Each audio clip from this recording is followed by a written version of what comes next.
The WWE announced their Survivor Series teams on Twitter. Great job, Bruce. Great job. We are live, man. God, this show sucked tonight, man. I wish upon a star that I could have fallen asleep and not have to worry about watching Monday Night Raw.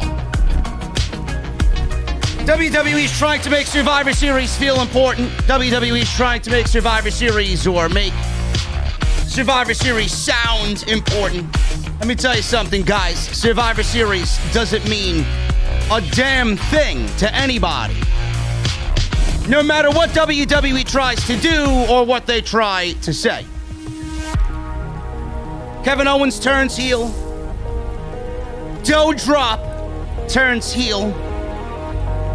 And WWE takes away Dominik Mysterio from the Survivor Series to add somebody that should have already been on the Survivor Series team. We're going to go over exactly who these teams are and why it sucks on the #1 podcast live. Every single night one of these shows ends.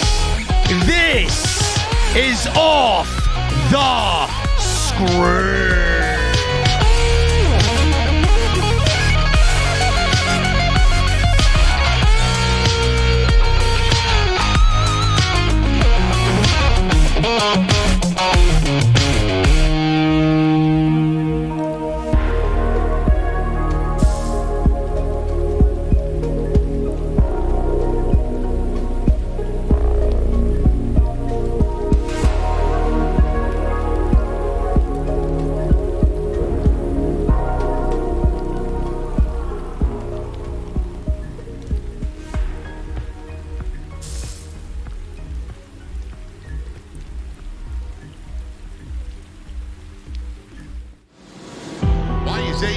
Successful?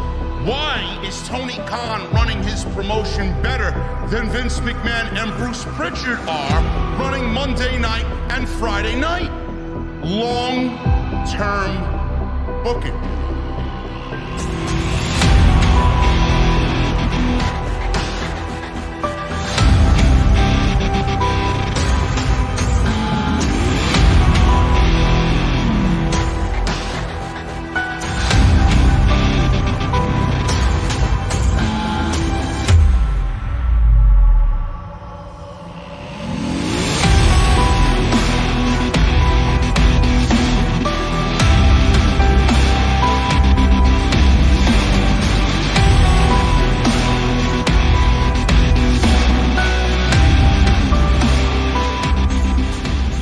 What is going on, guys? Thank you so very much for joining me right here on Off the Script. It is Monday, November 8th, 2021. I am your host, JD from New York, and this is Off the Script. Thank you so very much for spending your Monday evenings with me. You know, man, I'm going to be honest with you guys, man. I'm going to try and refrain. And I always say it, I'm going to try and refrain from yelling tonight. I have a much more important show on Friday. Instead of ranting about Monday, I will be back at the House of Glory Arena with the Solid Monster. And I will be doing live pay-per-view commentary for the Amazing Red and Will Ospreay on Friday night on Fight TV. I don't want to blow my voice out yelling about a worthless piece of shit, absolutely irrelevant Monday Night Raw, where their Survivor Series teams were announced over the weekend on Twitter. On Twitter, folks. On Twitter. These teams don't make sense. Brand supremacy does not exist. The Survivor Series concept has been dead and buried for many, many years. WWE just doesn't realize it, and their literally hanging on by a strand of dental floss with the Survivor Series at this point. It has not sold out inside the Barclays Center in New York City, which is quite sad, being that WWE supposedly runs New York City. I don't know how much of that is true after AEW ran through here with 21,000 deep at Arthur Ashe Stadium. So WWE can take that fucking bullshit and shove it straight up their ass. Show's not sold out. And the funny thing is, all I ask every single week is for WWE to try. That's all I want them to do. I want them to try. Is it so difficult, Bruce? Is it so difficult, Vince? And John Laurinaitis? Is it so difficult to, I don't know, give us qualifying matches? Qualifying matches were too hard to do coming out of Crown Jewel, right? Couldn't give us shows with meaning. Couldn't show us that the Raw versus SmackDown themed show is important. WWE announced their fucking Survivor Series teams on goddamn social media, and none of these teams make sense. None of these teams make sense. None of these teams speak to me as being important. Nothing. Absolutely nothing. So, WWE has announced the following teams for the Survivor Series. If I could find my goddamn news article. I don't know what I did with it. There's a lot of AEW news. Oh, yeah, here they are. I'm sorry. Here they are. These Survivor Series teams that I'm supposed to be so excited about. For the men's elimination tag team match, this was before tonight, by the way, before Dominik Mysterio got destroyed by Bobby Lashley. Seth Rollins is the team captain. Finn Balor, Kevin Owens, who wrestled Seth Rollins in the main event of tonight's show. Kevin Owens, Rey Mysterio, and Dominik Mysterio were your Monday Night Raw team for Survivor Series. Then we got Drew McIntyre, Jeff Hardy, Xavier Woods, Sami Zayn, and Happy Corbin for Team SmackDown. That's just the men's team. Now, I want you guys to understand that the Survivor Series has no importance on anything. The winning team wins nothing. The winning brand wins nothing. And by the time Monday Night Raw rolls around the very next night, Survivor Series will have happened and nobody will give a shit. But the thing is, they announced these teams on social media. Look at the Monday Night Raw team before tonight with Dominik Mysterio involved. Seth Rollins, Finn Balor, Kevin Owens, Rey Mysterio, and Dominik Mysterio. Do you want to know why the Survivor Series and brand supremacy, the brand split, brand loyalty doesn't mean a fucking thing? Do you want to know why? And this is something that I've stated over and over and over and over again every single fucking year till my fucking ears bleed. WWE should always do the draft after WrestleMania. Look at that Monday Night Raw team before tonight with Dominik Mysterio involved, folks. Does it look familiar? Of course it does. All of these men were on SmackDown 4 weeks ago, now wrestling for Monday Night Raw in the Survivor Series. How am I supposed to look at that and say, yeah, man, these guys are loyal to Monday Night Raw. These guys are fighting from Monday Night Raw. But when 4 weeks ago was here, they were all fighting and they were all showing their support and allegiance to SmackDown. Does nobody in this company look at that and say, hey, man, we look like a bunch of fucking retards. Nobody looks at that and says, hey, man, we fucked up. It looks a little silly. It looks a little stupid there. I don't know. Or am I the only one that looked at that and thought, well, these guys were all on SmackDown 4 weeks ago. Then you got Adam Pearce tonight. Listen to this one. Adam Pearce is in the ring tonight. Dominik Mysterio was removed from the match. So we got Rey Mysterio. I don't even know if Rey Mysterio is going to make it. Maybe WWE realized, hey, maybe we can make this match a little bit better by removing Dominik and Rey Mysterio. I don't know. But get this one, folks. Get a load of this one. I don't know how this made the cutting room floor. I really don't. I don't know how this got in the script unless WWE really takes us to be a bunch of blithering fucking marks. Seriously. Adam Pearce is in the ring. And he states to Dominik Mysterio that the Survivor Series team looks weak. Pretty much what he's trying to insinuate. The Survivor Series team is made up of all former WWE champions, except for him. So he can keep his spot on the Survivor Series team if he beats this man coming out now in a match tonight, right now. Out comes Bobby Lashley. Adam Pearce states that he wants to win the Survivor Series and he wants Monday Night Raw to have the best chance of winning the Survivor Series. Because I believe Monday Night Raw swept SmackDown last year 5 matches to 0. I don't know what the fuck they won. Maybe they won a gift card to fucking Target. I have no idea what the fuck they won. But why is that important in the dialogue here? Adam Pearce says he wants Monday Night Raw to have the best chance of winning the Survivor Series, and he thinks that would be better without Dominik Mysterio. He wants to continue the dominance on Monday Night Raw.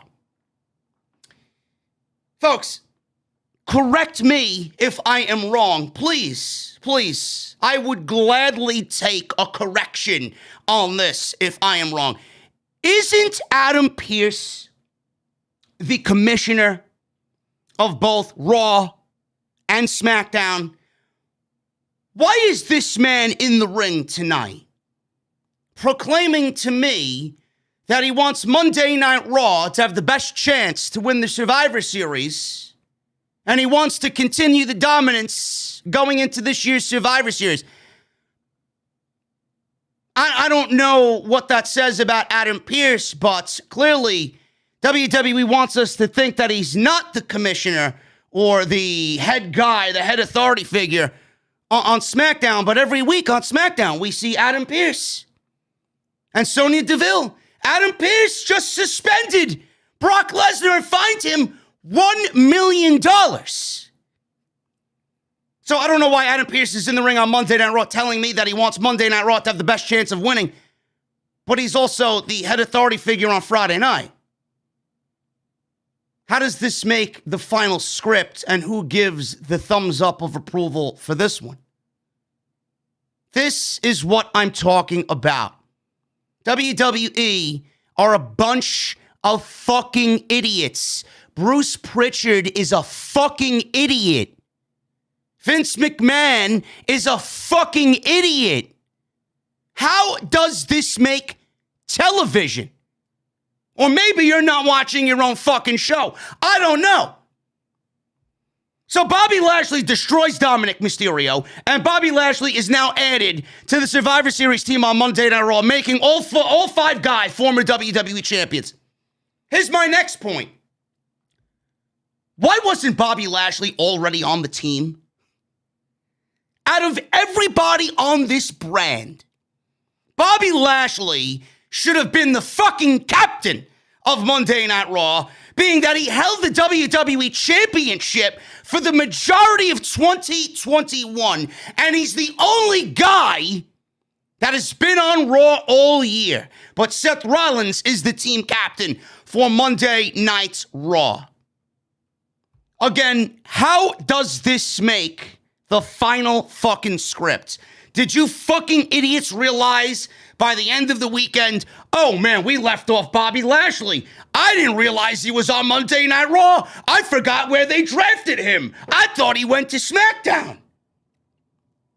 So WWE, in a rush job, realized that Bobby Lashley wasn't on the Survivor Series team, and they removed Dominik Mysterio only to add Bobby Lashley after the weekend because they realized that they left off the one guy who held the WWE Championship for the majority of 2021. Why do I have to sit here and do your fucking job? That's what I want to know. Why do I have to sit here and make you look fucking stupid? Does nobody come up with these concepts in the creative boardroom? Or am I just that fucking smart? This show sucks.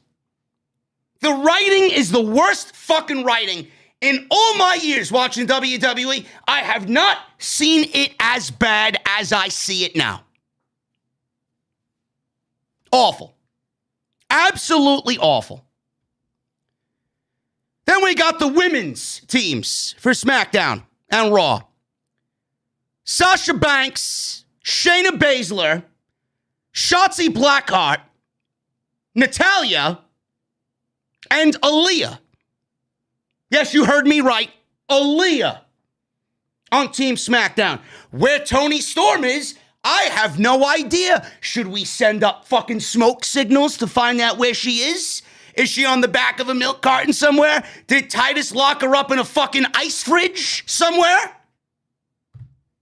Where is Toni Storm on SmackDown? You know, Meltzer wants to report that WWE wants to target a younger male demographic, and this is why a group like Toxic Attraction on NXT is at the forefront. So if that's the case, why isn't Toni Storm on television? I mean, do I need to go into detail about why Toni Storm should be on television? You're looking to target a male demographic. Why isn't she on television? And why is she chosen over Aaliyah, who hasn't even wrestled a fucking match on SmackDown? I don't know. And then for Monday Night Raw, get a load of this one. We got Bianca Belair. So we get the Bianca Belair and Sasha Banks dynamic there because we didn't get it at SummerSlam, being that she was buried in 26 seconds. Bianca Belair, Rhea Ripley, and not Nikki Cross. Nikki Cross is not on the Survivor Series team. So WWE is showing you exactly what they think of Nikki Ash right now. The fact that she is one half of the tag team champions and she's not on a Survivor Series team with her partner, the other half of the tag team champions, Rhea Ripley, says all you need to know about what WWE thinks of the fucking comic book geek, Nikki Ash. So my question to WWE is, why do we have women's tag team champions or tag team championships if you're not going to put the tag team champions on the SmackDown or the Monday Night Raw team, the Survivor Series team? Why? You would think that outside of the Raw and SmackDown Women's Champions, that they would be in the Survivor Series. But only one of them is in the Survivor Series. If one of them is in the Survivor Series, then the other one should be. And if you wanted to include none of them, I would have been okay with that as well because they would have been both off the show. But the team looks weaker because you opted to put Rhea on the team and not Nikki Ash. Great job there, Bruce. How long did it take you to come up with that novel concept? Rhea Ripley, Liv Morgan, who I am sure everybody is happy with being on the team and getting a title shot against Becky Lynch, Carmella, and Zelina Vega. I'm wondering where Tegan Nox is. Where is Tegan Nox on Monday Night Raw? Why isn't she on the show? Can you give us an update on Asuka? Where is Asuka? Is she still hurt? Why is she off television? Survivor Series sucks.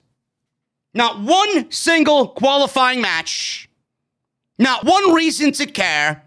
And I just exposed WWE for having the dumbest fucking creative of all time.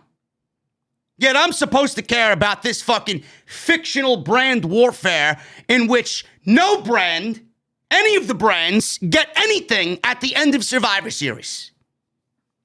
I'm going to go to the Barclays Center, and I'm going to go into the fucking ring, and I'm going to announce that the winner of this Survivor Series gets a $100 gift card to Best Buy. It's better than what WWE's giving them. Ricochet came out on social media and said, were qualifying matches too much to ask? What happened to the qualifying matches? Xavier Woods went on social media. He went on Twitter and said, what do the teams get? What are we fighting for? WWE is fighting for a fucking audience at this point. Because with this fucking shit creative, I don't know how anybody is left watching this show outside of people like me who do this shit for a fucking living every single night. Awful. What a joke. An absolute fucking joke is WWE creative. We're going to go over this show. We're going to go over Mr. Keith Lee. He broke his silence about being released. And we'll go over everything that happened tonight on Monday Night Raw. Thank you guys very much for joining me on the podcast. It's going to be one of those nights, guys. It's going to be one of those nights. Make sure you guys hit that thumbs up. I mean, with the logic I just dropped on you, I don't know why we don't have at least 1,000 likes already on the live stream. Hit that thumbs up. Make sure you guys hit that subscribe button as well. Turn on the bell for all notifications. And make sure you guys go check out all the other videos that you might have missed on the channel, including Such an Epic Rant on Saturdays, Off the Script. Thank you guys for all the kind words. Some people reached into my DMs and telling me how much of a good show it was and showed appreciation for defending great performers like Keith Lee and Killer Cross. I appreciate you guys very, very much. If you missed any of that stuff, go and check it out on the homepage right now. Make sure you guys continue to hit that join button. Become a VIP right here on Off the Script inside the prestigious and exclusive Off the Script venue. You guys are going to be sitting VIP with me back there. You guys get those custom emojis, those custom badges to show off your VIP status. Awesome, awesome stuff. So make sure you guys go and do that. Hit that join button down below and become a VIP. Make sure you guys are following me on social media at JDfromNY206. That's Twitter and Instagram. Make sure you guys go and support patreon.com/JDfromNY206. Bonfire.com. That is the exclusive home of Off the Scripts. When it comes to all merchandise, link is right underneath the video player that you're watching right now. Click the shirt you want. It'll take you right to bonfire.com. Remember, House of Glory is this Friday. Solomon and I will be doing commentary behind the desk on Fight TV. One hell of a show, man. Main event, Amazing Red versus Will Ospreay. When I tell you it's going to be a fucking banger, you don't have to listen to me, man. You should already know. You should already know. Cashflow, Ken Broadway. Going one-on-one with Rocky Romero. And we got a damn good triple threat match for the Crown Jewel Championship. Charles Mason versus Low-Key versus TJP. Should be an awesome, awesome show. Also, appearances by Juventud Guerrera, Ivelisse. She'll be there as well. a 6-man match as well with the Cruiserweight Championship implications on the line. It's going to be awesome. This Friday, Queens on Fight TV. You guys can actually order it on Fight TV. $14.99 should be awesome. And today's show is sponsored by Blue Chew. BlueChew.com. Make sure you guys hit that code JD at checkout. That's the promo code JD. You guys are going to get a free sample of their service.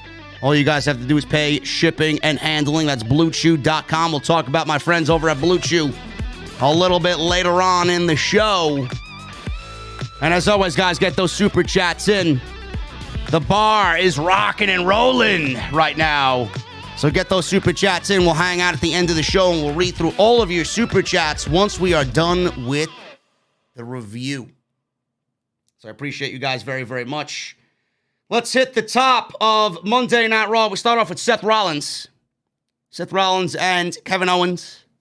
That is your main event for tonight's show. Rollins made his ring entrance. He was wearing this. He legitimately looked like a fucking circus clown. But I'm not even going to make fun of him about what he was wearing. I actually think Seth Rollins is doing the best work of his career. Right now, I think Rollins is doing the best work of his career. And kudos to him, man. Everybody looked at him as a geek. Everybody was very down on him. He's been so up and down in the last couple of years. We didn't know what to think or what to feel about Seth Rollins. I think after all these zany and wacky suits he was wearing and still continues to wear every single week, we're finally getting the best Seth Rollins that we've gotten in all of his WWE run as a singles competitor. So I'm very happy with the work that he's doing. He was in the ring and he held up his folder and there was a WWE logo on it. He's got this championship contenders match, right? This number one contender. He's the number one contender for the WWE Championship. And he took a dig at the fashion of all of the fans. Said everyone knows who he is, but exactly who is Kevin Owens? He asked if he's the prize fighter, the man who will put everything on the line, including his body for the WWE Universe, or is he a snake and a gutless, spineless coward? Is he a liar? He says he's known KO for a very long time. He said they came up in the industry together.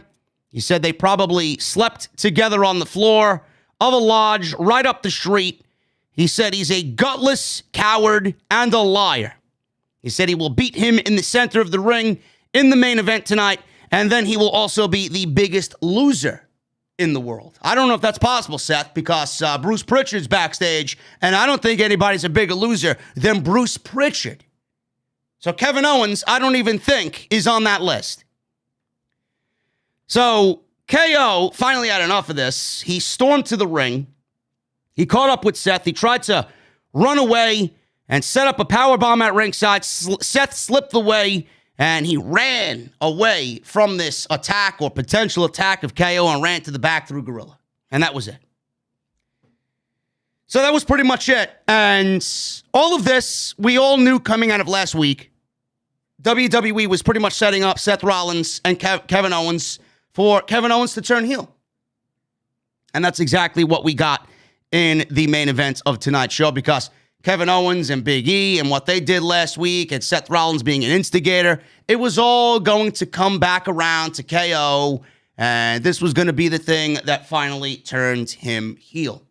So this was pretty basic. Nothing really new or fresh in this. Just pretty much confirming that Rollins is the number one contender for Big E and the WWE Championship, and Kevin Owens and Seth Rollins is the main event of tonight's show. So that was pretty much it. A very, very, very basic foundation to Monday Night Raw tonight to set up the main event and really give you a glimpse about what WWE is doing with Kevin Owens. Riddle. Matt Riddle and Randy Orton, they were backstage. Riddle and Orton are not doing well right now. They are absolutely, I think, past their peak as a tag team on Monday Night Raw. You just know certain things, and you know when things need to come to an end. And I think it's one of those times where we know that Riddle and Orton need to come to an end. WWE isn't doing anything new. They're not doing anything fresh with Matt Riddle and Randy Orton. It's just the same old tired shtick every single week. Riddle acts like a geek. Orton gets frustrated or he gets mad and he starts yelling at Matt Riddle. They've been feuding with Omos and AJ Styles for like fucking 4 months now. Nobody gives a shit.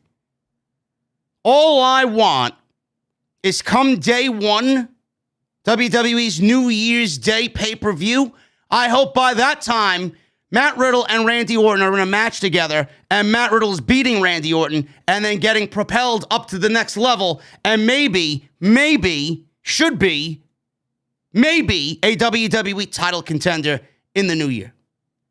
But they ain't doing shit with this group anymore, this team, this makeshift team of Riddle and Orton. It's well past its peak. It's not funny anymore. And WWE hasn't done anything new with them. The crowd seems to love them. But that goes to show you how over Riddle is. You need to start focusing your priorities on Riddle now. Orton's always going to be there. Orton's always going to be a veteran. Orton's always going to be a top-of-the-card guy. Now you got to stop fucking dilly-dallying around, and you got to stop beating around the bush and get Riddle to the next level. Oh, that's right. What am I saying? WWE doesn't build new stars. So whatever I'm saying, I'm speaking into the fucking void. It goes nowhere. WWE's not going to push Matt Riddle, but they should. That's what this pairing was supposed to do. It's not supposed to be fucking bullshit comedy every week. It's supposed to be about building new stars. Riddle needs to be over on his own. This is not a forever tag team. Start moving the pace along. That's it.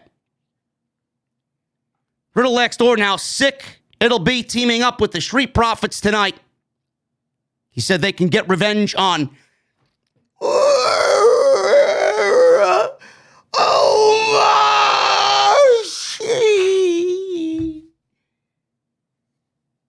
Omos. Yes, Omos.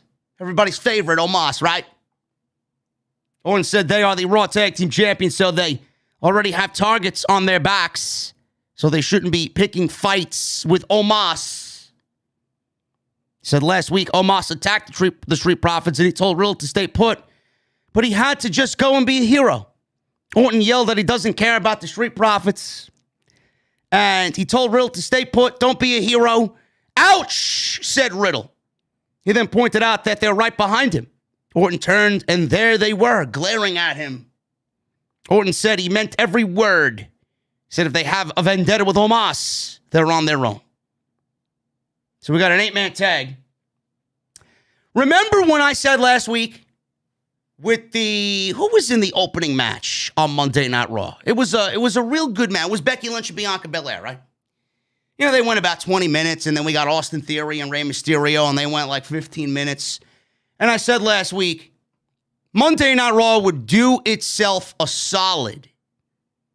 And the show would be a lot better off for it because it would flow better if you actually take that first hour and really showcase professional wrestling, right? Have two guys go out there or two women go out there and really go the distance, man. Go 15, go 20 minutes. And give me a couple of matches in that first hour that really just focus on professional wrestling, right? So then you get that 8 to 9 block of Monday Night Raw, and you're already in some decent matches. Then we get to 9 o'clock, and the show doesn't feel that bad. That's exactly what they did last week, and why the show actually came off a little bit decent last week. WWE tried the same thing here with this 8-man tag, but this 8-man tag fell flat because nobody gives a shit about any of these teams feuding. Nobody gives a shit about AJ Styles and Omos anymore. I'm here to tell you that's the fucking fact. Nobody gives a shit about AJ Styles and Omos teaming. The only thing that we want is AJ Styles in the main event scene. Nobody wants them as a fucking tag team. Matt Riddle and Randy Orton, they are kind of fading away. The Street Profits, I mean, I don't really care to see them feud with any of these teams. Bobby Roode, Big Bob, and Dolph Ziggler, nobody gives a shit about Dolph Ziggler unless you're a middle-aged fucking single mother of 4 who smokes a pack of cigarettes every fucking day. That's who cheers on Dolph Ziggler. Nobody gives a shit about this division or these teams. It's been the same thing over and over and over again. WWE tried this same mentality with this match. This went over 20 minutes.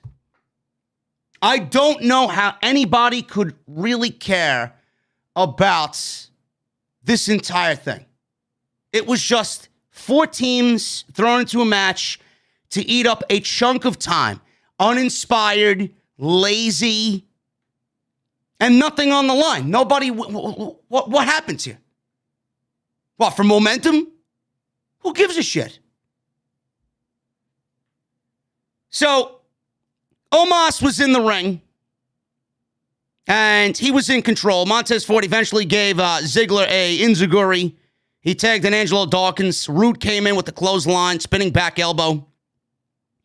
Dawkins also gave Styles what he calls the silencer. Omos gave Dawkins a chokeslam before pushing Ford out of the ring. Riddle tagged himself in.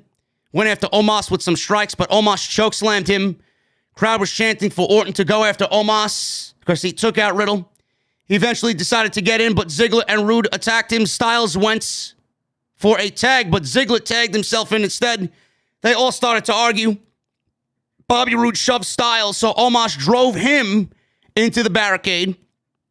As all of this was happening, Ziggler crawled into the ring and covered Riddle, who was down for a little bit, and pinned him 1, 2, 3 off of the Omos chokeslam. Orton laid out Ziggler with an RKO after the match. And that was it. A very lazy, lackluster finish. Nobody gives a shit, like I said, about these 4 teams. And it was a big 8-man tag right before the Survivor Series, mind you, right? Because they want to get everybody in the Survivor Series mood with these big 8-man tags, these 10-man tags, right? So it was nothing more than a big 8-man tag to eat up a huge chunk of time in hour 1, and it meant absolutely nothing. Absolutely nothing. Owens. Kevin Owens. Backstage, KO approached Rhea and Dominik. KO said he respects his opinion, and he needs him to believe him, that he didn't see clearly what happened to Big E last week. Rhea kind of blew him off and said that he believes him, but it was almost in a tone where he doesn't believe him at all. KO looked like he was hoping it was something that Rhea meant, that Rhea believed him. He was hoping Rhea believed him. The Mysterios then head to the ring to have a, I guess, interview or a face-to-face with Adam Pearce. Adam Pearce is in the ring with the Mysterios. And Adam Pearce talked to the Mysterios about Raw beating SmackDown last year 5 matches to 0. Or I guess, 5-0 in the tag team match. They swept the tag team match. I'm sorry. They swept the Survivor Series match 5-0. There was not one elimination on the SmackDown side, or on the Raw side. He said that's why he asked the Mysterios to come to the ring. He said it's almost embarrassing for him to admit it, but when the Raw team was announced, he felt he might have made a huge mistake. He said every member of Team Raw is a former singles champion except for Dominik. He said that's an issue for him. He said he has a ton of potential, but he wants Team Raw to win. He said as of now, he's still on Team Raw, but he has to win the next match to keep his spot on Team Raw at Survivor Series. So Bobby Lashley comes out. MVP was back by his side. Nice to see MVP back with Bobby Lashley. Maybe we get some more Hurt Business stuff where they actually feel like the Hurt Business. And that was it. Adam Pearce says that he wants Monday Night Raw to go for the clean sweep of SmackDown, 5 wins to 0 in the Survivor Series match, and that would happen better with Bobby Lashley on the team instead of Dominik Mysterio. So I don't understand, like I said in the beginning, how Adam Pearce wants Team Raw to be better than SmackDown, and he wants the same result for Team Raw over SmackDown this year when he's the authority figure on both shows. It would make sense if Adam Pearce was on Raw and Sonya Deville was on SmackDown and they had nothing to do with each other. But Adam Pearce is on both shows. How could you be cheering for one brand over the other if you're a authority figure on both shows? Unless WWE comes out on Friday and says that he's sickened by SmackDown and what happened with Lesnar, that he's cheering for Team Raw. I think we deserve some sort of explanation here. Or you would think. None of it makes any sense whatsoever. None of it makes any sense whatsoever. Bobby Lashley destroyed Dominik Mysterio. Destroyed him. This guy went into the steel post a couple of times. A big spear. Hurt lock. He tapped out. That was it. This guy got absolutely dominated by Bobby Lashley. There was no way this guy was keeping his Survivor Series spot in 2 weeks at the pay-per-view. But the thing is, I don't know why we needed to do this tonight. Why wasn't Bobby Lashley on the Survivor Series team when WWE announced said team on social media over the weekend? Bobby Lashley wasn't hurt. Bobby Lashley only lost to Goldberg in Saudi Arabia. He wasn't hurt. He wasn't going away. He didn't say he was going away. Why wasn't Bobby Lashley added to the Survivor Series team over the weekend on Twitter when the company announced these teams over the weekend? This guy is the only member of this team that has been Team Raw all year. You would think that the man who held the WWE Championship all year would be the captain of the team. But he's not. Seth Rollins is the captain because he's in a feud with Big E over the WWE Championship, and they want to make that a focus instead of Bobby Lashley, who's the only member of the brand, of the team, that's been Raw all year. And he's held the WWE Championship all year. I don't really get it. It just doesn't make any sense to me whatsoever. Now, with Bobby Lashley and Dominik Mysterio, he also took out Rey Mysterio. Maybe they build some tension between Bobby Lashley and Rey Mysterio. Maybe that's Bobby Lashley's next feud with Rey Mysterio. Yawn, snore, sneeze. Give me a fucking pillow. Put my head down to sleep, please. Nobody cares about Bobby Lashley versus Rey Mysterio. Who cares? WWE is right now going into a pay-per-view like Survivor Series, and they are absolutely at zero momentum. Nothing makes sense here. Nothing is important. And the fact that they added Bobby Lashley to a Survivor Series team that he should have already been on goes to show you that they didn't really put much thought into the Survivor Series whatsoever. Otis was working out, stretching. He was a Chad Gable. Seth walked up to them and asked what they think about this KO situation. Gable dropped his clipboard and he said he came to the right guy because he just graduated from Full Sail University with a master's degree and has a perfect 4.0 GPA. Maybe he should be booking this fucking show. He said he can confirm Owens is a liar like Aaron Rodgers. It's disgusting, Gable said. Seth then said, yeah, I hate that guy. Blah, blah, blah, blah, blah. Let's all hate Aaron Rodgers. Gable said tonight he's handing out free lessons to Big E, and Seth will become the face of Raw again. Seth was laughing, and he said he knew that Gable would see his way. So we got Chad Gable versus Big E. I'll take some of that, please. I'll take more Gable with anybody, really. I'd like to see him go up against Balor again. I thought what those two guys did last week was excellent in 5 minutes, and I'd like to see more. So we got Big E versus Gable. This wasn't bad. This also went 5 minutes. Not really much to this. Chad Gable was not really going to beat Big E 2 weeks before Survivor Series, and Big E wrestling Roman Reigns, the tribal chief, the Universal Champion, the head of the table. Big E was in control. Gable used a dragon screw before working on Big E's leg, trying to cut the big man down. Gable blocked a belly-to-belly suplex with one of his own. Hit a beautiful moonsault on Big E for a 2 count. Gable followed with a rolling German suplex where he muscled Big E up and over.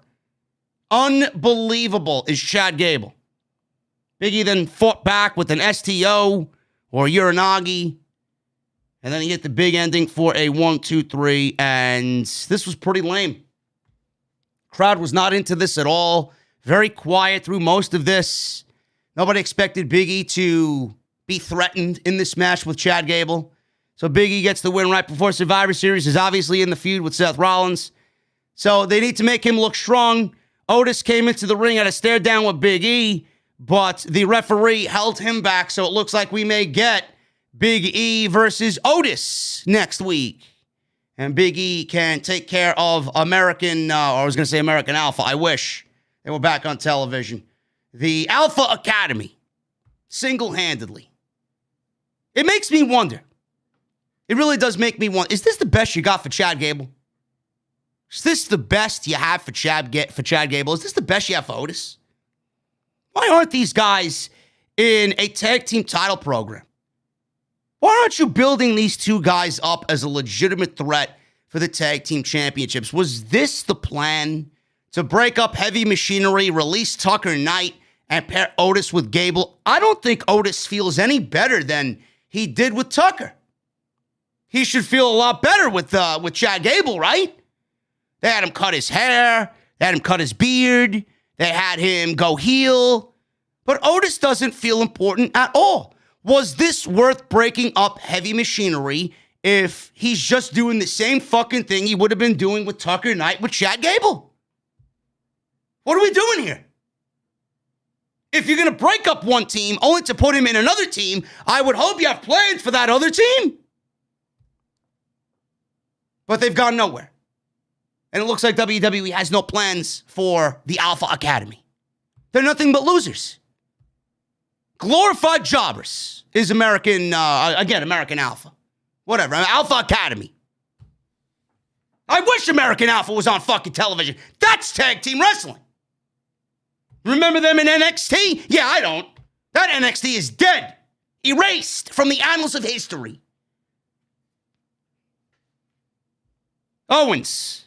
He's still backstage. He's seeking validation. Talking to R-Truth.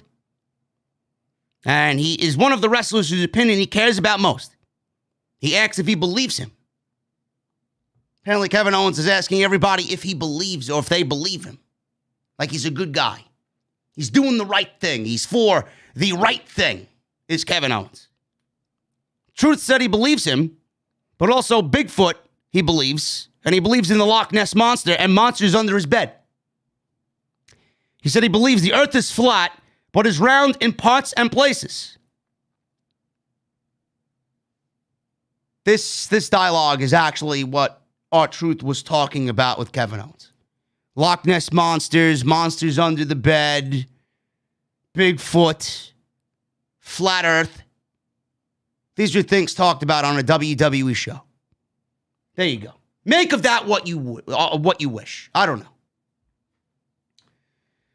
Backstage, Adam Pearce and Sonya Deville. They were standing with the Raw women's team for Survivor Series. Doudrop is not on the team. She said she should have been included in this team. She said Bianca Belair already has a title match last week, and she crashed and burned. She doesn't need any more opportunity, says Doudrop. Sonya Deville said that wasn't necessary. The comment wasn't necessary. Belair stepped in and asked what that was all about. Dana Brooke then stepped up and asked why she wasn't included on the Survivor Series team. Listen, honey. Dana Brooke, listen, honey. I got something to tell you. If you actually want to be on the Survivor Series team, now this really doesn't matter because nobody really won matches to get on the Survivor Series team. But listen, honey, you got to get out of catering, number one. All right, Titus needs you on Monday nights. He needs you on Friday nights. In some cases, Tuesday nights down in NXT. He needs you in catering. All right, your baking skills, I heard, are off the charts. He can't let you on the Survivor Series team without an ample replacement, okay? It's the full season, Dana. We need pumpkin pie. We need blueberry pie. We need apple cobbler. We need some nice crumb cake as well. I'm a big fan of crumb cake, Dana. Okay? We need that crumb cake in catering, especially for Survivor Series, being that it's a Thanksgiving theme. We got to have the turkey with all the trimmings, the stuffing, the green beans, the fucking cranberry sauce, the yams, right?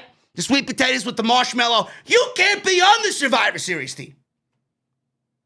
So I don't know where you're getting this fucking notion that you deserve to be on the Survivor Series team. Here's another thing, Dana, honey, listen, you got to win matches.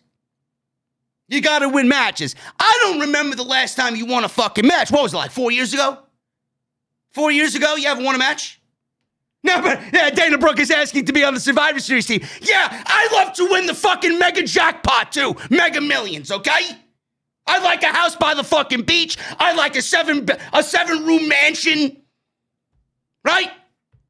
3 bathrooms, a jacuzzi, an in-ground pool, a deck overlooking the ocean where I could fucking barbecue, have a cold beverage, and look at the night sky. I want that. We all want things, Dana. You gotta work for it, honey. You gotta work for it, okay? Fuck out of here. Anyway, Dana Brooke wants to be on the Survivor Series team. Oh, man, she should be a fucking comedian, man. She should hit the stage with Dolph Ziggler. Is he still doing that shtick? The comedian Dolph Ziggler? I don't know. This fucking show's a comedy show. She said it's time everyone shows... Oh, man. She said it's time everybody shows her respect. You know, what Dana doesn't want to tell you, man, is that when she baked a cheesecake last week, I think Otis left her a kind note in catering. Slipped it right underneath the fucking door. It was a nice, heartfelt letter. Dana, thank you for the cheesecake. You made it for me with the strawberry drizzle on top. Thank you. Thank you. It was delicious. Can we do that again next Monday? He said. See, Dana gets thanked. So she told Liv Morgan she's been overlooked more than any of them. Nikki Ash stepped up and said she was the Raw Women's Champion, unlike some of them. Zelina said Nikki has had quite the fall from grace. No shit. No shit. No, but it's a gimmick she came up with, right? Yeah, I'm sure. Just like Keith Lee came up with Bearcat, right? Carmella was taking some cheap shots at Nikki. Rhea Ripley told Carmella not to talk to her tag team partner that way. They all argued, and we got a fatal 5-way. Liv Morgan versus Rhea Ripley versus Bianca Belair versus Zelina Vega versus Carmella. And the winner of this match would get a future title opportunity against Becky Lynch. Great. There's only one person I want to see win this match, and even if she does, she's not beating Becky Lynch. I don't understand everybody. I want Liv Morgan to win. I want Liv Morgan to win, man. What is she winning? She's winning a round trip, first class, to Loserville. Yeah, you want her to win. Where's she going?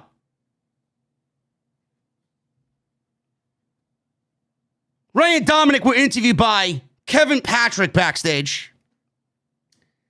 Dominik was obviously hurt, holding his neck, his shoulder. Bobby Lashley beat the shit out of him. He was being iced in the trainer's room. Ray said if Pierce wanted Lashley in the match, he should have just put him in the match. Wow, WWE throwing their logic at you, the audience, in plain sight. Yeah, no shit. Bobby Lashley should have already been in the fucking match.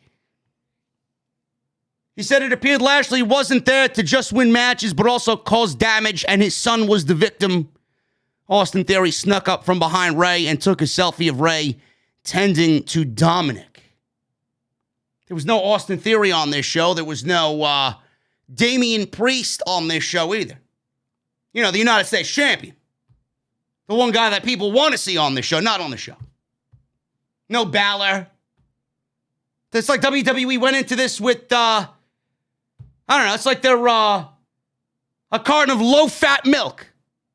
WWE tonight. Keeping with the catering theme, you know? Where was everybody else on this show? I don't get it. What I don't get is this 24/7 title garbage. You know, WWE can tout that they're an entertainment company. Oh, we do sports entertainment. But the thing is, you got to be entertaining to be a sports entertainment company. This 24/7 title garbage is not entertaining. It is downright embarrassing. Why Reggie is in the ring, number one, is an embarrassment to professional wrestling. He wrestles in a fucking suit. Drake Maverick is there. I am surprised Drake Maverick is not gone. I really, really am. This guy was brought back. He was brought back to NXT. This guy is definitely going to be on the next round of roster cuts. Drake Maverick. There is no fucking use for Drake Maverick at all on this show. I'm surprised he still has a fucking job.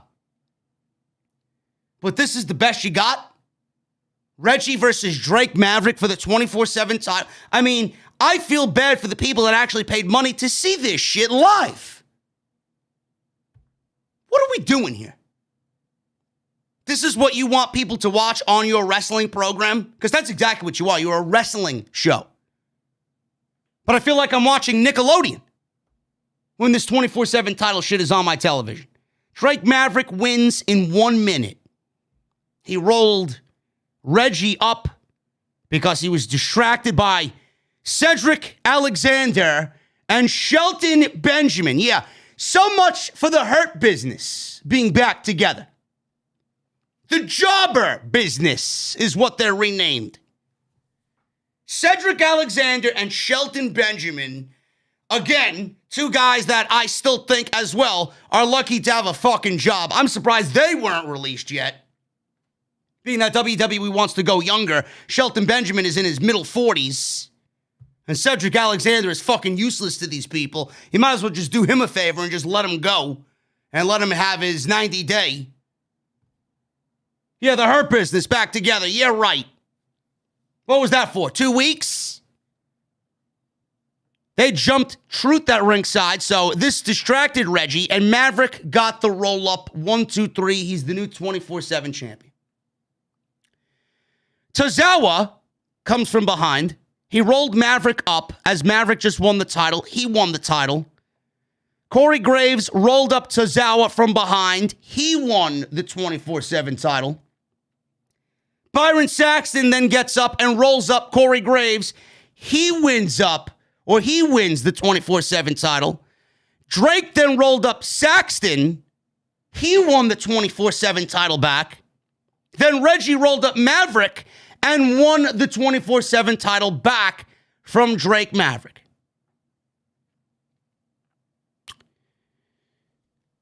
Yet this still finds its way into the show, and there'll be some blithering fucking...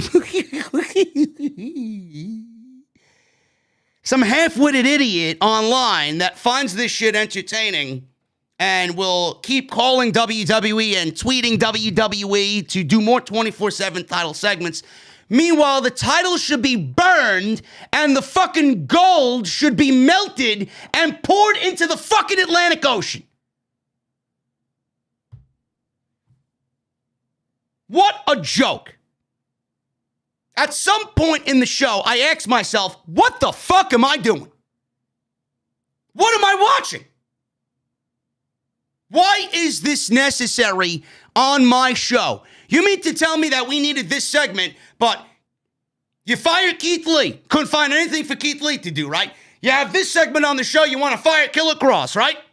Couldn't find anything for Killer Cross to do on your show? I find that very hard to believe, Bruce.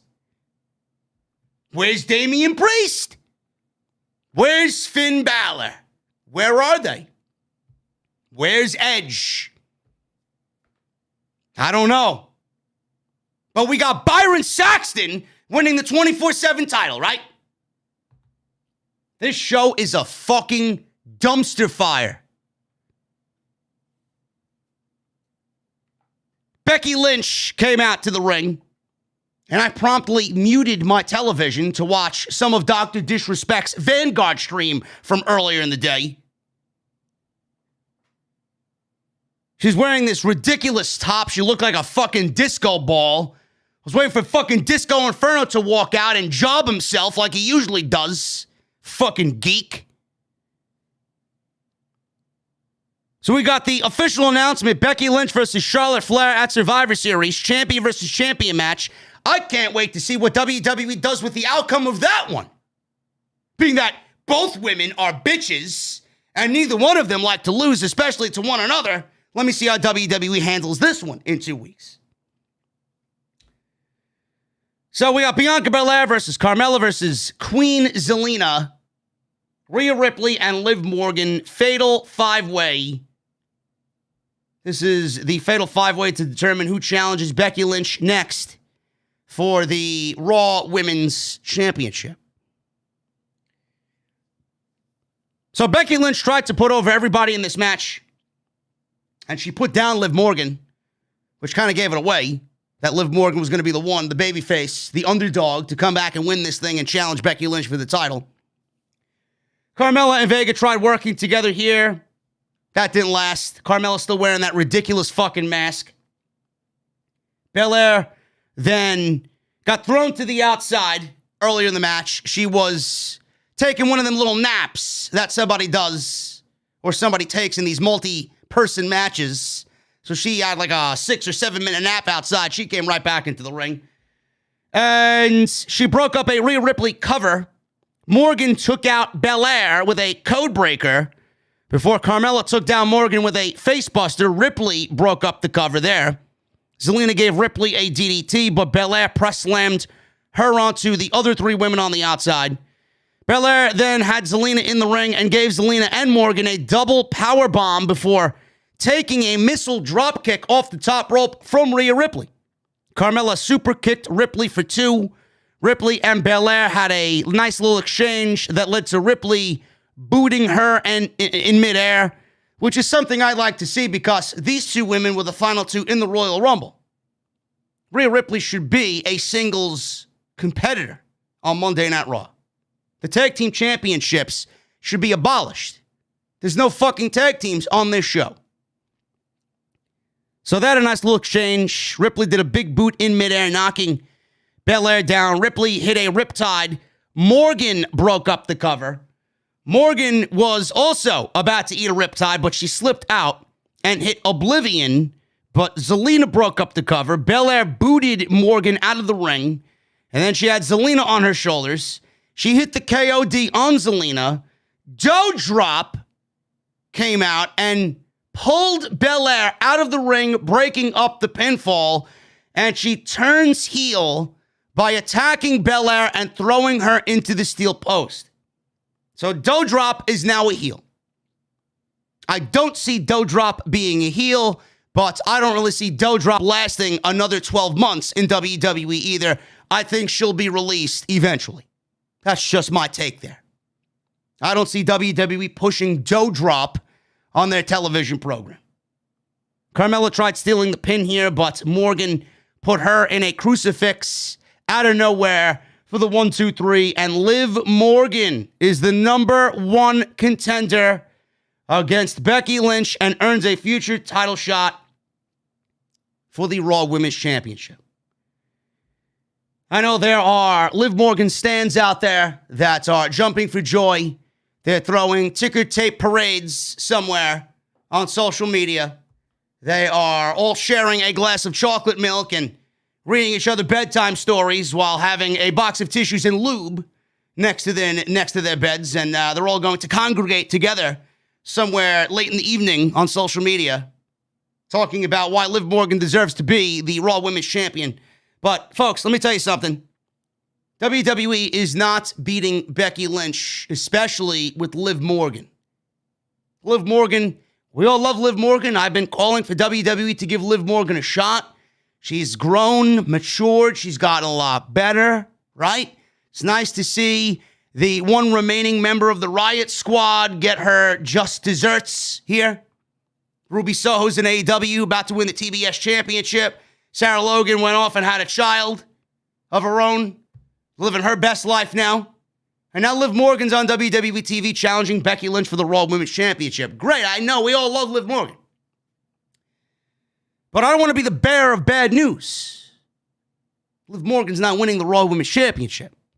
And if she does, by some small glimmer of hope, it'll be for a week, tops. Liv Morgan's not winning the Women's Championship. Nobody's beating Becky Lynch. Nobody. So I don't know what to tell you. You can get all excited now, but when it happens, I don't want to sit here and tell you I told you so, but I'm going to tell you now I told you so. So we go to, what do we got next? Seth Rollins. He approached Big E backstage and assured him he wasn't looking for any trouble. He told Big E not to believe anything KO says. Big E said he doesn't trust either of them, but said that he'd be at ringside for their match to be sure it goes smoothly. Great. Austin Theory made his entrance, tried to get a selfie with Corey Graves. Big E swatted the phone out of his hand. Seth made his way down to the ring as he took a seat by the commentary table. We were already in the main event. Only 6 matches on this Monday Night Raw. Felt like a fucking eternity. Seth Rollins versus Kevin Owens in the main event of Monday Night Raw. Before that, we got a commercial that aired for Survivor Series. WWE's really trying to make you believe that the Survivor Series is still important. They aired a commercial for the Survivor Series that focused on Bret the Hitman Hart and Shawn Michaels at the 1997 Survivor Series and the Montreal Screwjob with clips of Vince McMahon saying, Bret screwed Bret. And then they go into some bullshit saying who's going to make their legacy known at Survivor Series. Just like Bret and Shawn Michaels with the Montreal Screwjob. First of all, I don't know why we need to bring up the Screwjob yet again, man. It's one of the most talked about and drawn out fucking topics in all of professional wrestling. I don't think anybody gives a shit about the goddamn Montreal Screwjob anymore. But if you mean to tell me that you think anybody from this year's Survivor Series is going to make a bigger impact or have a legacy like Bret Hart or HBK, I mean, Jesus Christ, guys, are you fucking serious? What a joke. I don't know how you could even compare the two.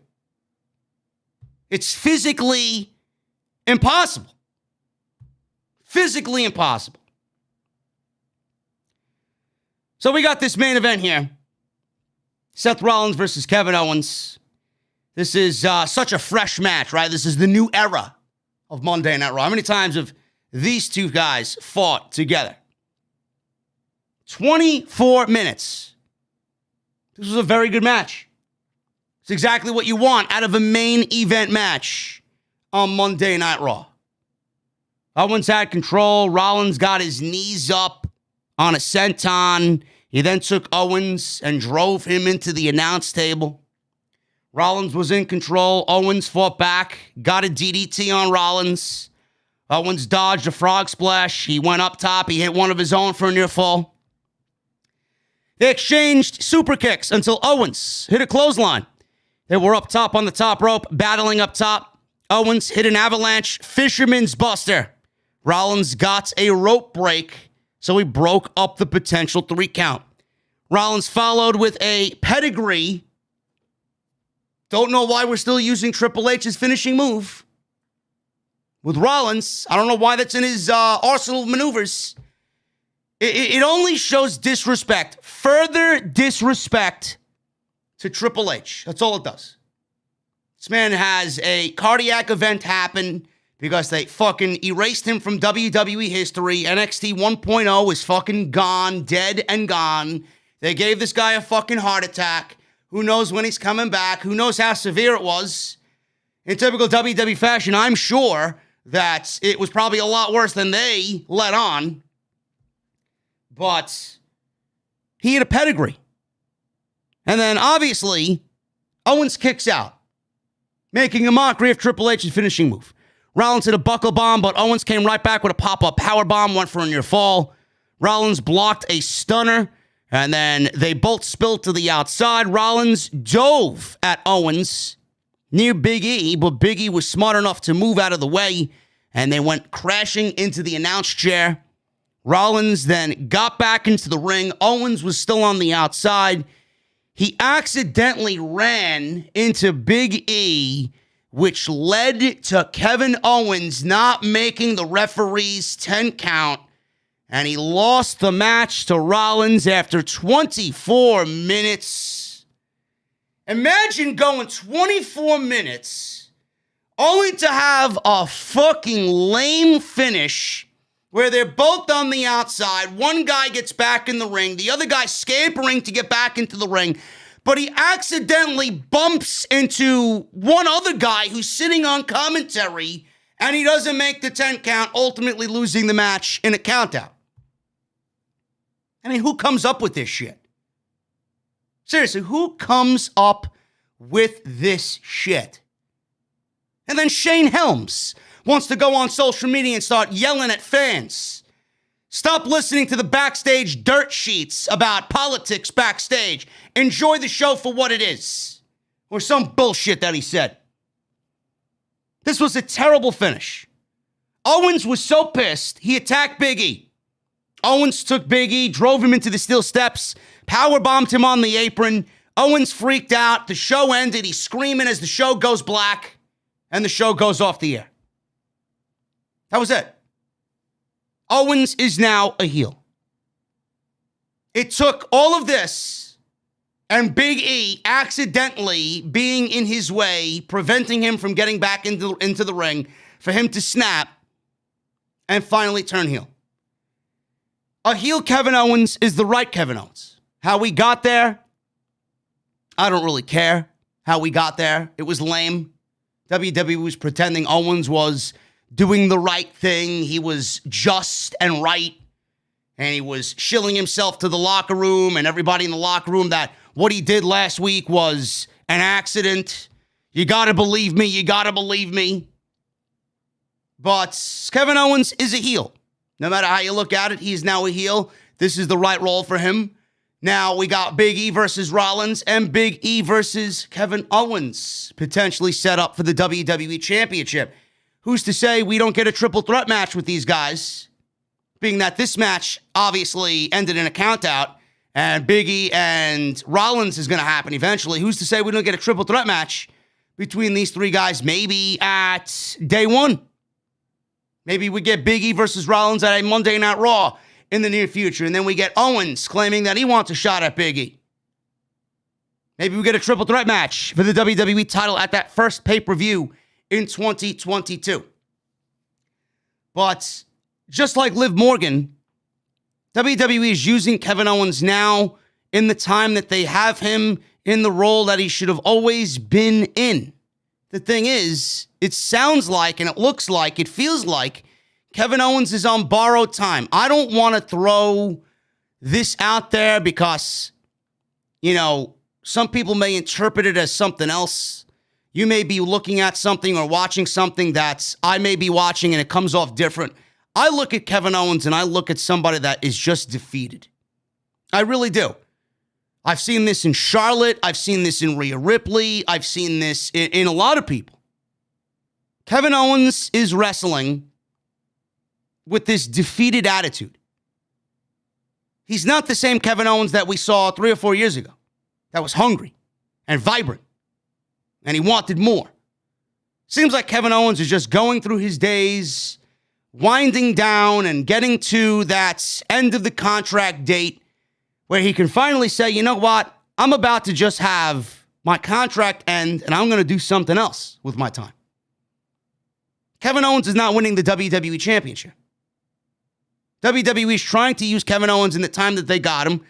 And the only thing that I can really think of here, WWE would not be pushing Kevin Owens the way that they are right now unless they're trying to get him to sign the dotted line. WWE is putting Kevin Owens in a heel character, with a heel character in this heel role. They're putting him in a WWE title program with Big E on Monday Night Raw. They're making him one of the biggest heels on the brand. And the only reason why they're doing that is because they want him to re-sign a contract. They're probably trying to renegotiate with him as we speak.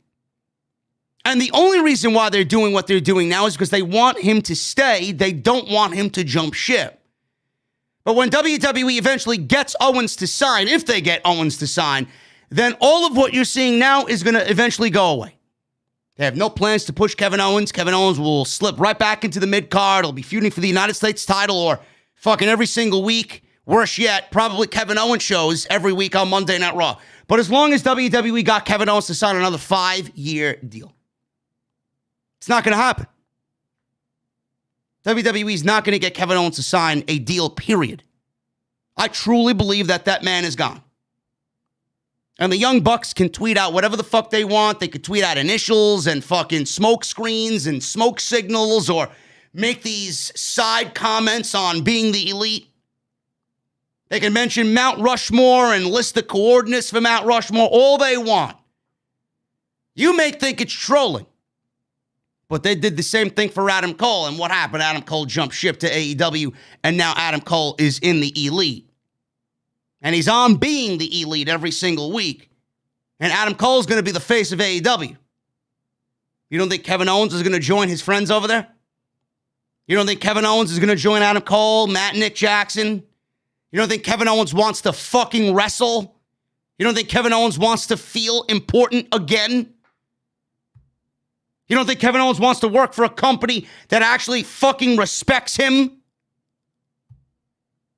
All what you're seeing right now is a mirage. They're trying to put Kevin Owens in a situation that looks good, but the only reason why they're doing it is because they want to sign him to a long-term contract.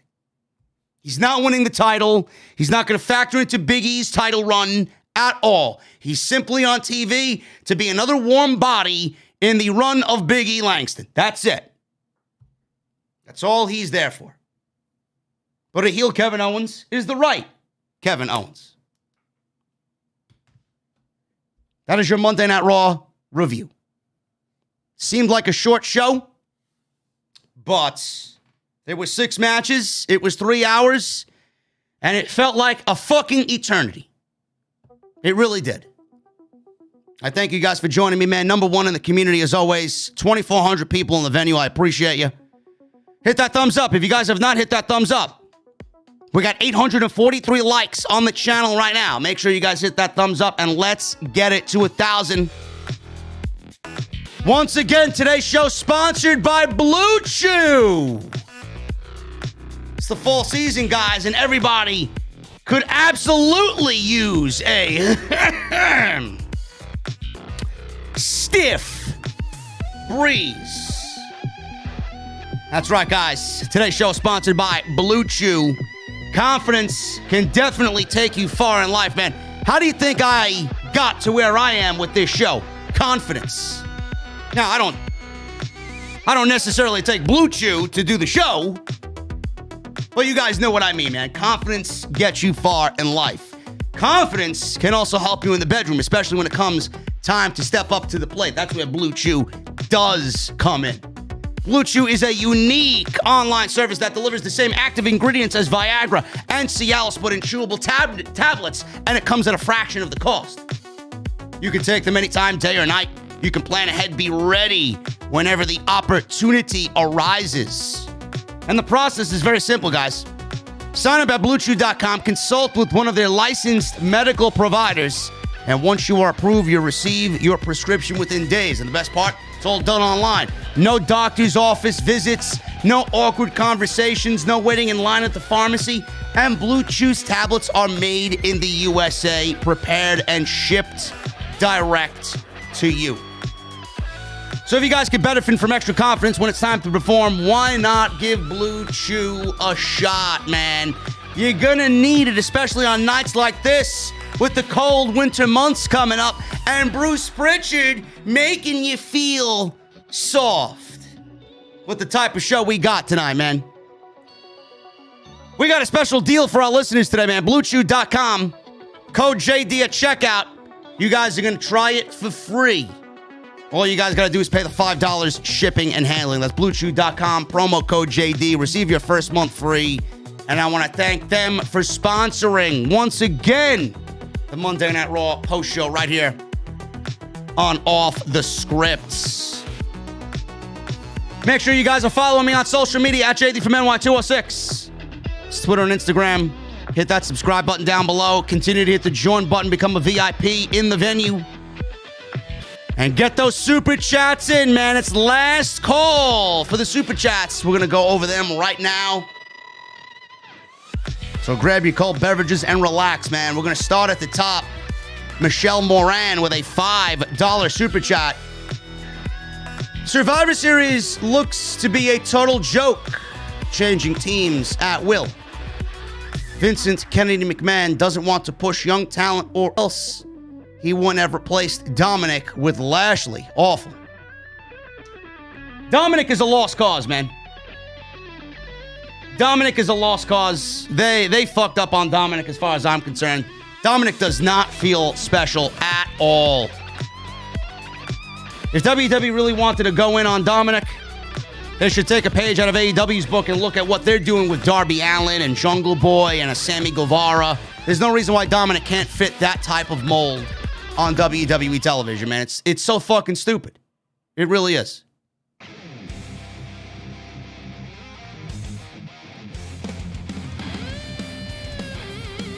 Flavor Dave with a Canadian $5 super chat. Raw is boring, so I'm planning my first New York trip for Christmas. Between Times Square, MSG, and the World Trade Center hotel areas, which would you pick? Just doing tourist shit. Thanks.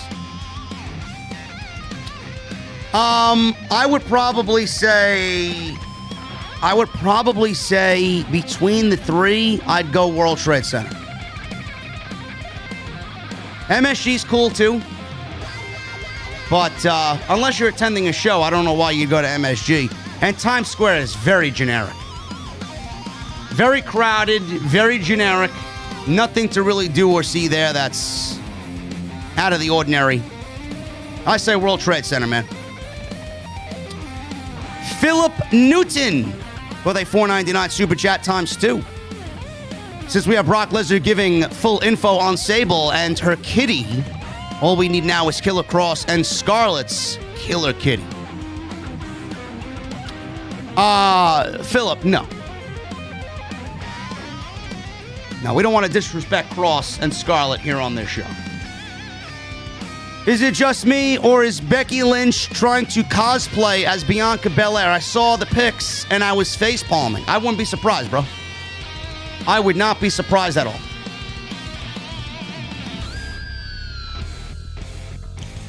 Brian with a $1.99 super chat. Thank you for Red Skies, JD. You don't have to thank me. You could thank Dr. Disrespect for Red Skies.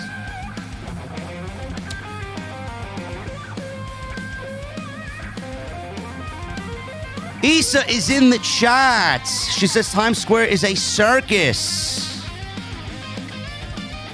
It is. Let me know about Thursday, Issa. If we're still on, maybe we get Andrew Zarian out.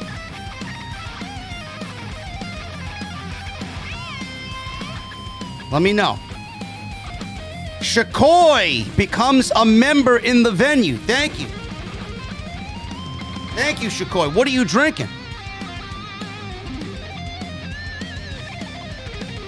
Lauren Hunton with a $4.99 super chat. Survivor Series completely ruined. Whatever happened to qualifying matches? And also, was hoping for a Big E heel turn.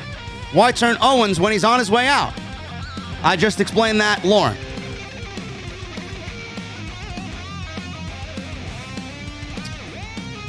Also, I'm happy they're giving Liv a chance. Yes. Liv will get a chance for the next month, and then WWE will get bored of Liv Morgan. Baby Moy El Anamino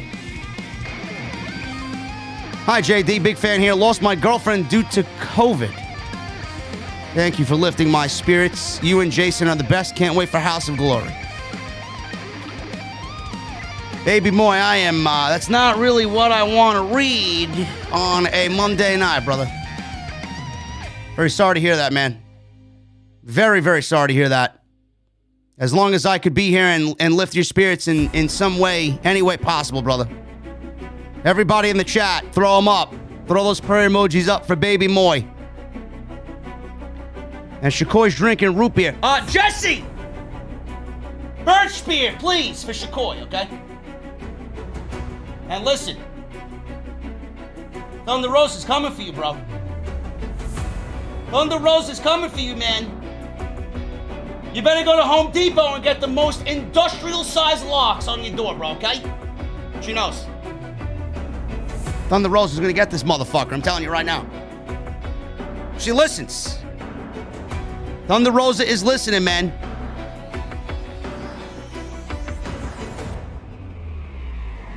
Philip Newton with a $4.99 super chat. Vince, let's turn Doudrop and Kevin Owens heel. That's good shit, Bruce. No, it ain't. Kevin Owens, yeah, but Doudrop, no. Ali with a $4.99 super chat. Hey, JD, my question is, do you think Call of Duty Vanguard is better or Call of Duty World War II?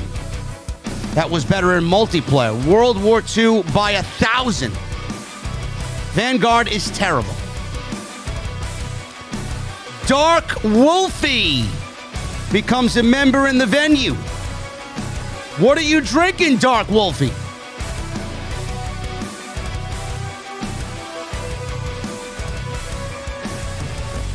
Tony Brown with a $9.99 super chat.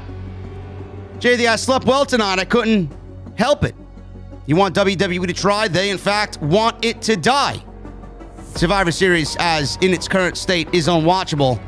But I'm awake for you. OTS for life. Thank you, Tony Brown. I would hope you're awake for me, bro. Baby Moy with a $4.99. By the way, my girlfriend was also a huge fan of yours. We would never miss out on listening to you or Jason together 7 years. I miss her. Listen, Baby Moy, listen. Man, you're going to make me fucking shed a tear here, man. We can help you, man. If the OTS family can help you in any way, bro, we're here for you. Philip Newton with a $4.99 super chat. What is your opinion on Kenta challenging CM Punk for the IWGP United States title? I say, bring it on. Bring it on, man. The Battle of the GTS. D. Bastardo with a $5 super chat. Available to say hello at Hog. Also have inside info on NXT Wrestler Convo with John L. You keep it real. Pisses off the WWE zombies. Love your energy, brother. I will be able to say hello at Hog, yes. I may actually have a merchandise booth. I have to X if that's a possibility. I may actually have some merch to sell for you guys there, but I have to get the approval from boss man Brian. So we'll see what happens with that. Elias in the woods. Makes me wonder what happened to Elias. $5 super chat. Almost 2 months now in the woods. No food, no water, no shelter. Someone please rescue me. Yeah, you know who's going to rescue you, bro? Nick Conman. He's going to serve you your termination papers sooner rather than later. MJO with a $19.99 super chat. Thank you, MJO. JD, could you consider lighting up on Rhea? Lest she's ruined, she's buried. Oh, lightening up on Rhea. MJO, listen, thank you for the $20 super chat, number one. Number two, no fucking way, brother. Rhea Ripley is... The best way for me to put Rhea Ripley, man, or the best way for me to put it as far as Rhea Ripley is concerned, it's like taking Metallica in the Master of Puppets era and then transforming them into the Load and Reload era Metallica. She went from being fucking Battery and Master of Puppets Damage Inc. Sanatorium to fucking King Nothing and Fixer and Fuel. 2x4 or whatever the fuck Metallica had on those albums, man. Fucking trash. Trash. Rhea Ripley is... I don't know what Rhea Ripley is, man. She's not good. WWE creative ruined her, man. She's what a fucking comic book character.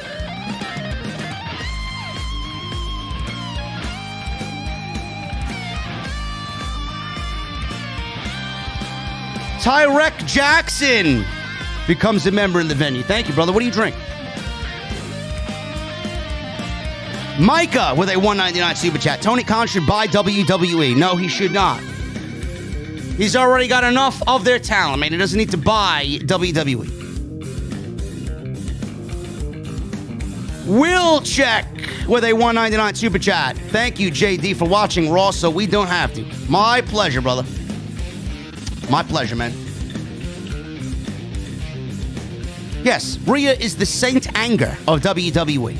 Yeah. And that's one of the worst heavy metal albums of all time. Ernie Vasquez with a $1.99 super chat. WWE should change Survivor Series to life support. I may be doing something for Survivor Series. I'll be hanging around somewhere. If not, I'll be home. I don't know. I'd like to do something for full year, but I'll be doing House of Glory on Friday. But it is what it is, man. Something in New York. I'll be doing something in New York for Survivor Series. What it is, I have no idea. Trey Van Garrick with a $4.99 super chat. I feel like the Screwjob ad was for a Flair Lynch controversial finish at Survivor Series. I don't know. Either way, who cares? They aren't in Sean or Brett's league. Trey Van Garrick, that is a very, very good prediction. I could see something like that happening, but I don't think that would be necessary. I don't think this brand split or this draft or these brand versus brand matches are necessary. Tyrek Jackson with a $5 super chat. Nia Jax buried Alexa at WrestleMania and won the tag team titles against Bayley and Sasha. Put some respect on her name, period. No. Now, Nia Jax is fucking awful. Nia Jax was a cosplay professional wrestler that was never good at all. She got more opportunities than more women I've seen come and go in WWE. She's battled Sasha and Charlotte and Becky and Bayley and Asuka.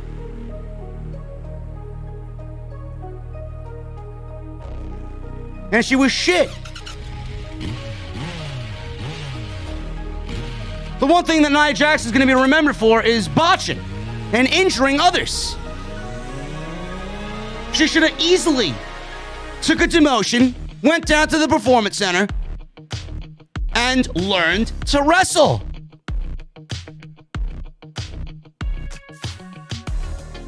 Brian, $1.99. I meant thank you for playing it, brother. Oh, no problem. It's the official Monday Night Raw theme song. Chris Elliott, do you plan to do a meet and greet in Ohio one day? If I need to be in Ohio, sure. And Ricardo Linnell with a $10 super chat. Monday Night Raw is a clown show, and since I don't like clowns, I don't watch. Thank you, JD, for doing this for us. It won't get better soon. Vince will die in that chair before he retires. The funny thing is, I said Monday Night Raw last week was decent, and then this is the show they follow up with. Awful.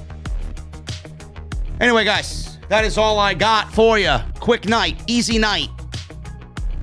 Clocking in at less than 2 hours. It's unbelievable, man. Monday Night Raw was a fucking snooze fest tonight. Survivor Series is lame. It's pathetic. It's unimportant. It's lazy. It's lifeless.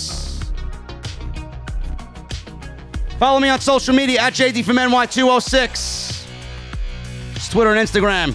Hit Hit that subscribe button down below. Turn on the bell for all notifications. And make sure you guys go check out the podcast from this past weekend. Excellent stuff on all of the releases this past Thursday. See you guys for NXT tomorrow night.